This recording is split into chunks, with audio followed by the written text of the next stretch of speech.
Hi friends, போகிற போக்கில் இந்த 2 கேள்விக்கு ஆன்சர் பண்ணிட்டு போங்க.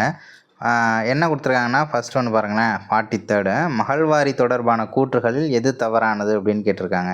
அதாவது ஏ ஆப்ஷன் ஹோல்ட் மெக்கன்சி என்பவரது சிந்தனையில் உதித்த முறையாகும் அப்படின்னு கொடுத்துருக்காங்க.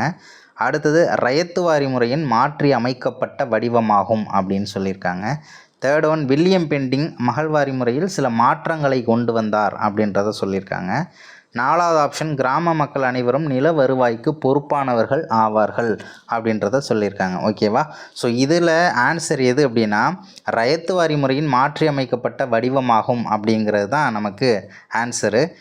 ஏன் பி ஆப்ஷன் மட்டும் தவறு அப்படின்றத நீங்கள் கமெண்ட்டில் சொல்லுங்கள். அதே மாதிரி 44 இந்து தேசபக்தன் என்ற செய்தித்தாள் மற்றும் தீனபந்து மித்ரா என்பவரால் எழுதப்பட்ட நீல் தர்பன் என்ற நாடகம் எந்த கழகத்திற்கு ஆதரவளித்தது அப்படின்றத கேட்டிருக்காங்க. ஓகேவா? சந்தால் கழகம் கொடுத்துருக்காங்க, பாப்னா கழகம், இண்டிகோ கழகம், தக்கான கழகம். ஸோ இதில் என்னது ஆன்சர் அப்படின்னா இண்டிகோ கழகம் அப்படிங்கிறது ஆன்சரு.